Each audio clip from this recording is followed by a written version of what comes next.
Sobat Milenial, kalian sedang menyaksikan program Top News by ID and Times bersama saya Larsati Putri. Selama 30 menit ke depan, kami akan menyajikan rangkuman Top News sepanjang hari ini, Senin 19 September 2022. Kita awali Top News hari ini dengan informasi Polri yang akhirnya memutuskan untuk menolak banding mantan Kadif Propam Polri, Irjen Verdi Sambo atas putusan pemberhentian tidak dengan hormat. Putusan penolakan ini dijatuhkan setelah sidang banding yang digelar pada Senin pagi tadi di Gedung TNCC Mabes Polri, Jakarta Selatan. Verdi Sambo pun resmi dipecat dari Polri lewat pemberhentian tidak dengan hormat. Selanjutnya, Ketua dan anggota Komisi Banding bermusyawarah mengambil keputusan hukum atas permohonan banding sebagai berikut.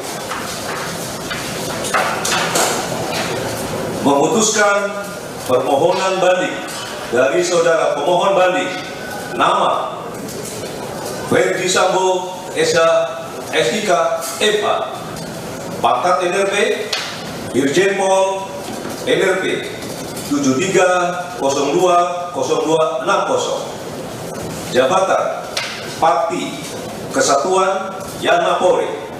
1. Menolak permohonan banding pemohon banding, dan 2.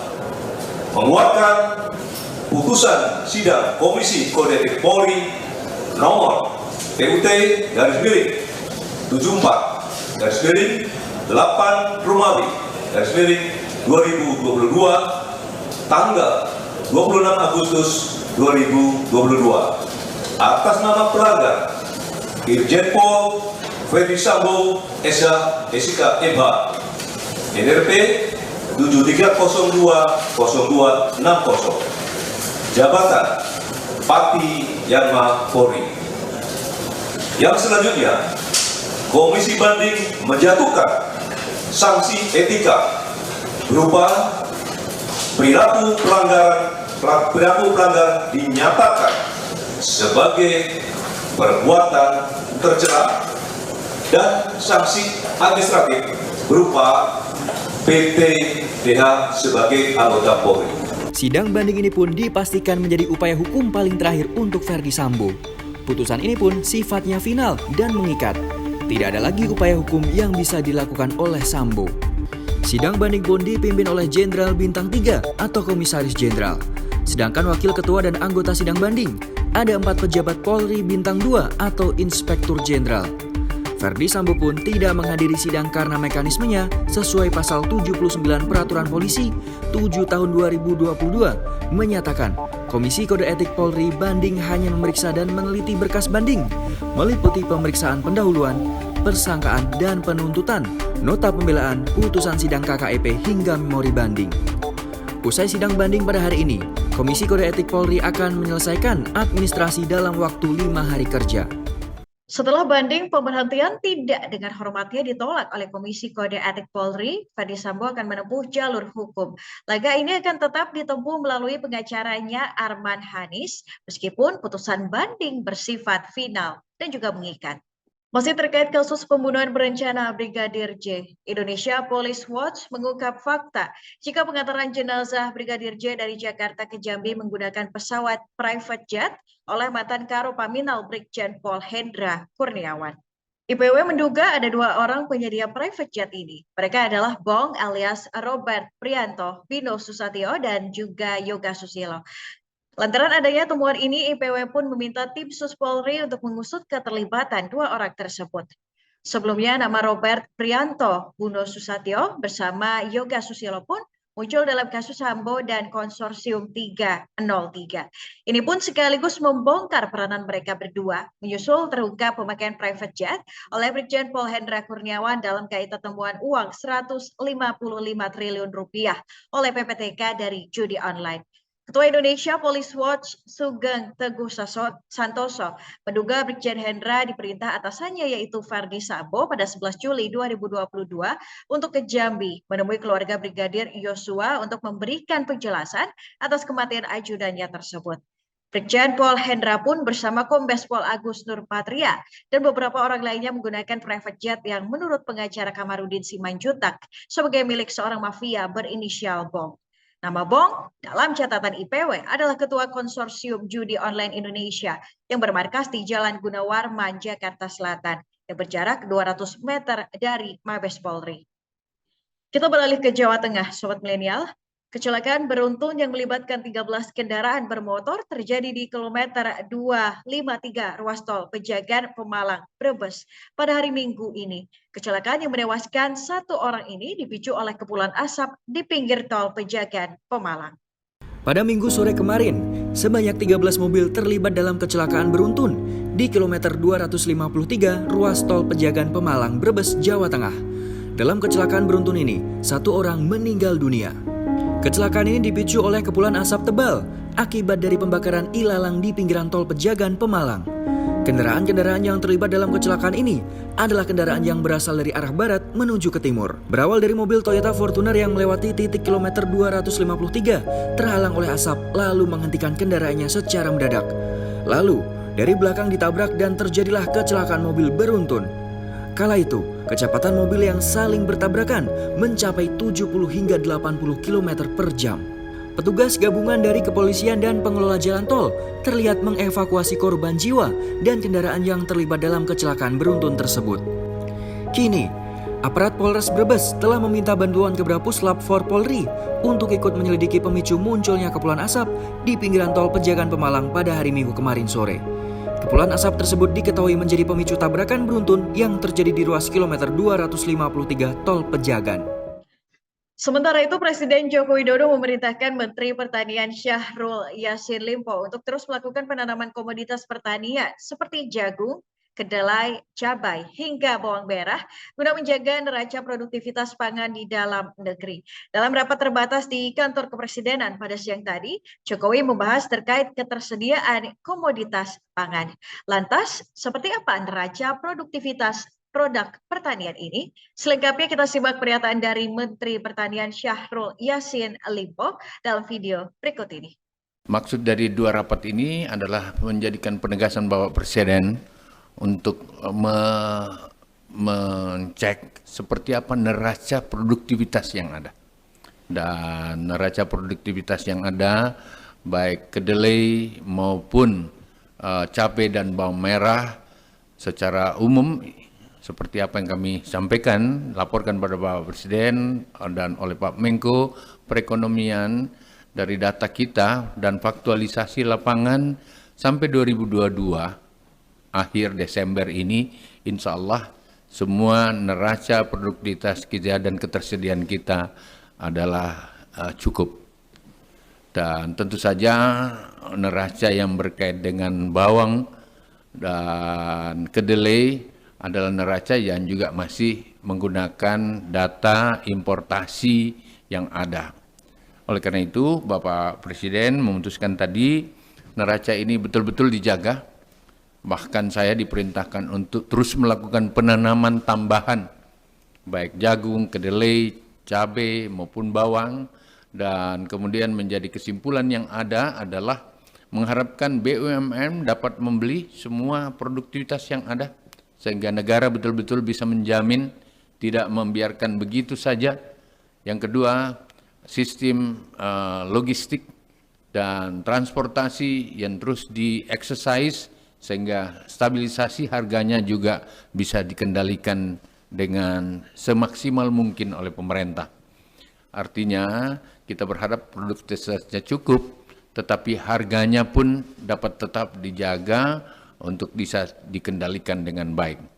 Oleh karena itu, dari daerah-daerah yang produsen, yang surplus, ke daerah-daerah yang shorted atau yang kurang, ini harus betul-betul dipetakan dengan baik, dan pendekatannya ada dua. Yang pertama, diminta para bupati, gubernur untuk juga melakukan komunikasi perdagangan dengan menggunakan dana-dana yang telah mendapatkan persetujuan oleh Menteri Dalam Negeri untuk digunakan, agar sistem transportasinya dan lain-lain sebagainya bisa dikendalikan oleh pemerintah. Viral usai rekaman video Ketua Banggar DPR RI Said Abdullah beredar di media sosial yang memperlihatkan dirinya tengah berada di sebuah pesawat jet sambil merokok yang diduga miliknya pribadi. Lalu, berapa jumlah kekayaan Said Abdullah? Dihimpun oleh tim redaksi IDN Times serta melansir dari laman LHKPN KPK. Syed Abdullah melaporkan total kekayaan yang mencapai lebih dari 84, miliar rupiah pada tahun 2021. Ia memiliki harta yang mayoritas berupa tanah dan bangunan yang tersebar di beberapa wilayah seperti Jakarta, Cilacap, Sumeneb, Surabaya yang tercatat sebagai hasilnya sendiri. Sebagian harta tanah dan bangunan tersebut dinominalkan mencapai 61,9 miliar rupiah. Syed Abdullah juga tercatat memiliki kendaraan pribadi, mobil bermerek Fortuner, Jeep, tahun 2016 yang ditaksir mencapai 490 juta rupiah dan juga satu unit mobil Alphard pada tahun 2016 dengan harga 1,2 miliar rupiah. Selain itu, ia juga mencatatkan hartanya berupa harta bergerak dengan nilai 2,58 miliar rupiah dan surat berharga yang mencapai 566,8 juta rupiah. Sebelumnya, video viral Syed Abdullah tersebar di media sosial dengan narasi bahwa ia memamerkan kekayaannya di tengah isu pembahasan penghapusan daya listrik 450 VA menjadi 900 VA. Informasi selanjutnya, upacara kenegaraan pemakaman Ratu Elizabeth II dilaksanakan pada hari ini di Westminster Abbey. Upacara pemakaman ini pun ditayangkan di 125 bioskop di seluruh Inggris. Selain itu, pemerintah Inggris juga akan menyediakan layar lebar di berbagai area publik seperti taman, lapangan, hingga katedral. Dengan begitu, masyarakat bisa menyaksikan upacara pemakaman Sang Ratu. Upacara pun sudah dimulai pada pukul 6:30 waktu setempat dengan ditandai berakhirnya persemayaman di Westminster Hall dan di pintu-pintu ditutup untuk umum serta peti mati Ratu Elizabeth dipindahkan ke Westminster Abbey. Pada pukul 8 tadi, pintu Westminster Abbey terbuka untuk sekitar 2.000 tamu, termasuk Dubes Republik Indonesia untuk Inggris. Desra percaya yang mendapatkan kesempatan langka mewakili pemerintahan Indonesia dan juga rakyat Indonesia menghadiri proses lying in state. Upacara pemakaman ini pun akan berakhir pada pukul 19.30 waktu setempat. Ratu Elizabeth II akan dimakamkan dalam upacara tertutup di King George VI Memorial Chapel di Kastil Windsor. Sang Ratu akan dimakamkan bersama mendiang suaminya yakni Pangeran Philip. Sobat Milenial, jangan kemana-mana, Top News akan kembali dengan informasi kasus dugaan korupsi yang dilakukan Gubernur Papua Lukas NMB.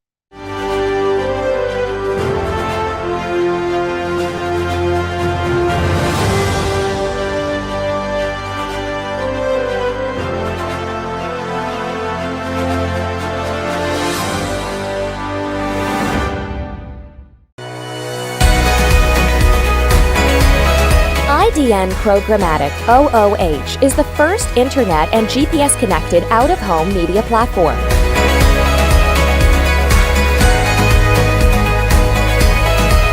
Creating public-private partnership with the city we operate in, we utilize taxis and ride-sharing vehicles for distribution and scale. Our proprietary technology provides granular audience targeting from hyperlocal location, time, weather, to dynamic content.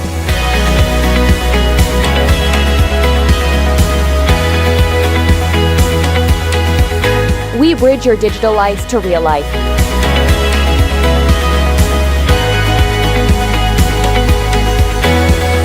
Our innovation revolves around engagement and impact with emphasis on action. IDN Programmatic OOH. Smart screens for smarter cities.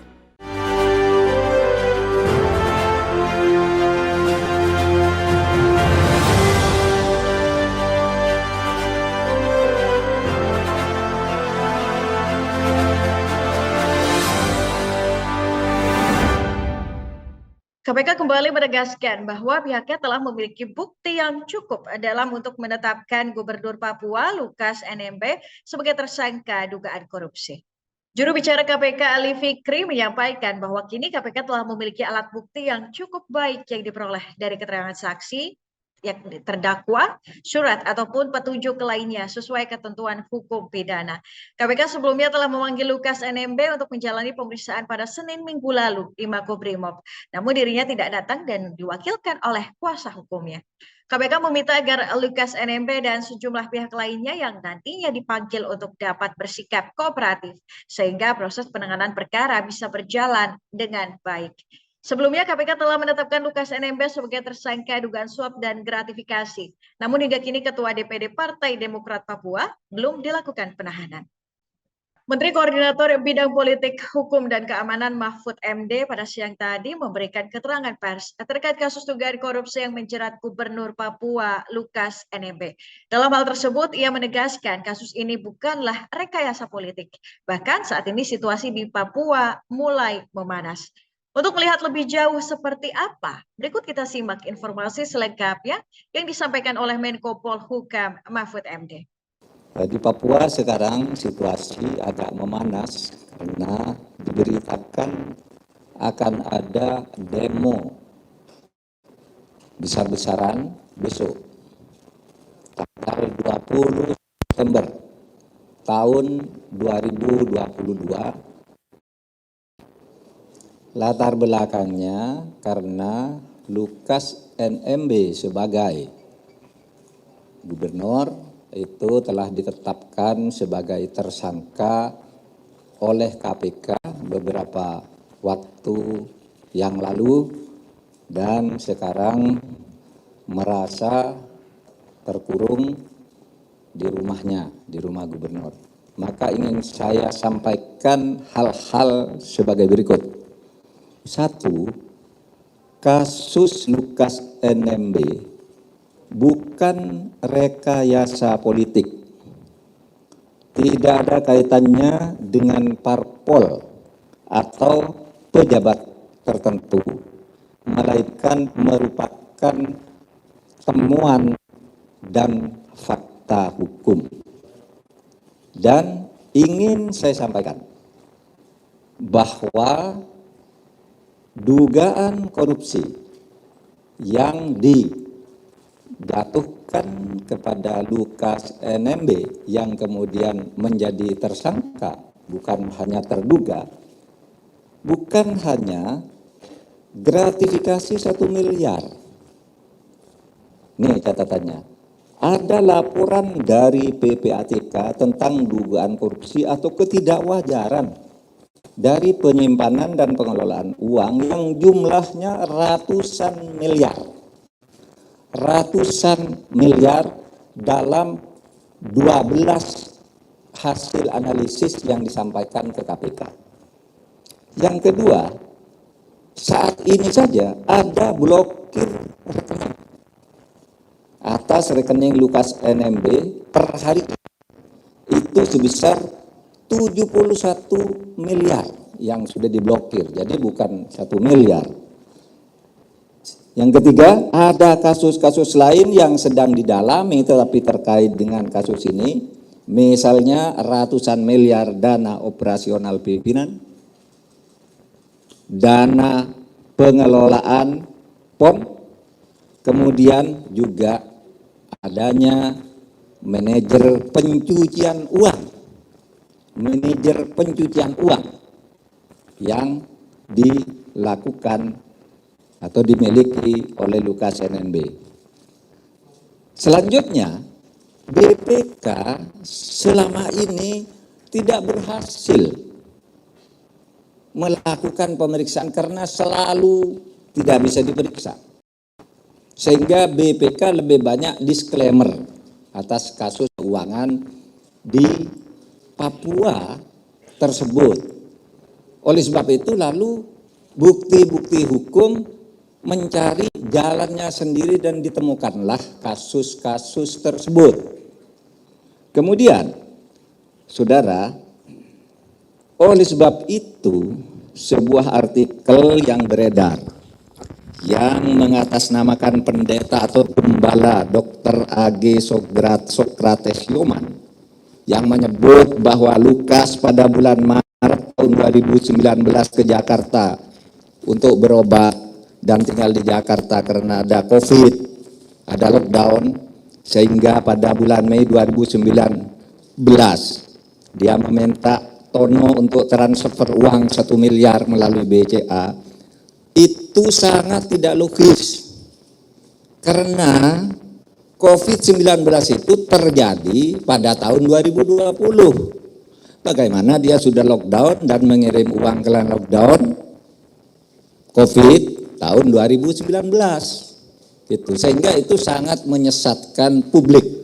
Seakan-akan uang 1 miliar itu terjadi pada saat COVID, padahal di COVID-nya itu dia menyebutnya 2019, jauh setahun. Dan lockdown-nya itu di Indonesia saudara tahu itu tahun 2020, dan tahun 2019 ini ditulis 2 kali di surat ini, bukan keliru ketik gitu, karena 2 kali ditulis. Nah, saudara sekalian, kasus Lukas NMB ini bukan baru terjadi sekarang menjelang situasi politik seperti ditulis oleh Romo tadi, situasi politik menjelang 2024 karena ada parpol dan sebagainya.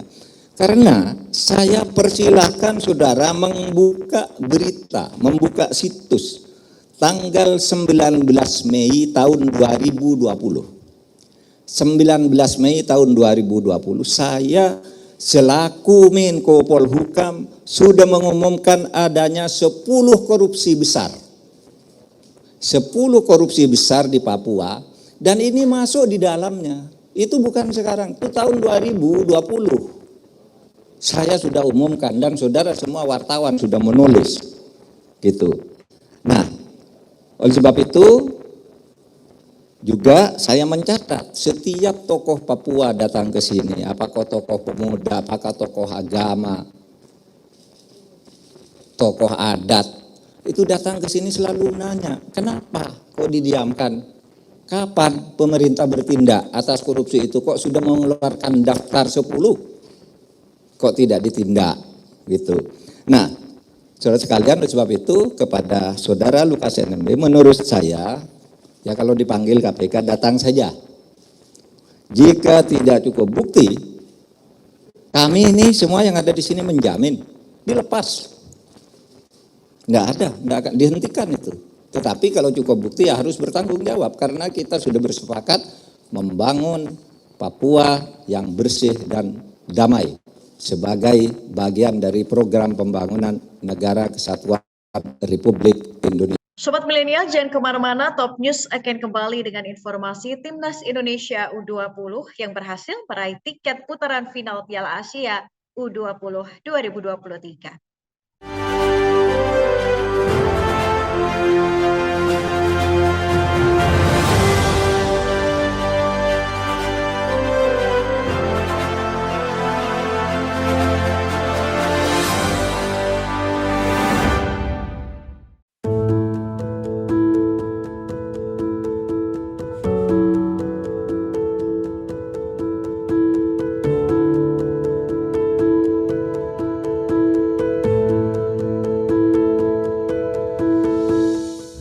Halo teman-teman community creator semua, kalian apa kabarnya nih? Nggak kerasa ternyata IDN Times Community udah menginjak usia yang ke-5 tahun. Terima kasih buat teman-teman writer yang udah setia menemani kami selama 5 tahun ini. Banyak banget pengalaman seru yang kita alami bareng-bareng, mulai dari nulis dan ngedit artikel, terus ada kompetisi nulis, bahkan sampai kemarin ada acara Indonesia Writers Festival 2021. Aku apresiasi banget semangat dan ide-ide gila kalian bikin artikel itu keren banget. Tanpa kalian semua, pastinya IDN Times Community nggak bisa sampai di sini loh. Terima kasih karena kalian sudah bersumbangsi dalam upaya mencerdaskan kehidupan bangsa melalui tulisan kalian. Tulisannya semakin berwarna karena kalian. Terima kasih untuk pertanyaan, keluh kesah, cerita yang dibagikan, saran, kritik, dan masukannya untuk IDN Times Community. Karena pesan dan kepedulian dari teman-teman ini juga lah IDN Times Community bisa sampai sejauh ini. Jadi kita bisa berbagi ilmu, terus bisa saling belajar. Jadi jangan mikir kalau komuter saja yang belajar, editor juga belajar banyak kok dari kalian. Jangan patah semangat saat tulisan kalian direvisi atau di-reject. Belajar menulis kadang memang butuh waktu yang tidak singkat. Ingat, what doesn't kill you makes you stronger. Kami harap teman-teman community writer semua masih terus berjalan bersama kami ke depannya. Teman-teman community writers IDN Times dimanapun kalian berada, tentu kita bersyukur bahwa kalian sudah menemani kami semuanya di IDN Times Writers selama 5 tahun terakhir. 2 tahun terakhir ini memang luar biasa berat, pandemi COVID. Mungkin di antara kita ada yang sangat sulit ya, tetapi saya tahu lewat menulis, menuangkan kreativitas, ini bisa menjadi salah satu upaya untuk tetap bersemangat bersama ya. Semoga kita bisa pulih bersama dan ternyata kreativitas dan tulisan-tulisan itu menginspirasi dan menemani pembaca dari IDN Times, khususnya community writer. Jadi mari kita bersyukur dan mari kita pulih bersama, pulih lebih kuat. Selamat ulang tahun ke-5 untuk IDN Times Community. Let's create what matters.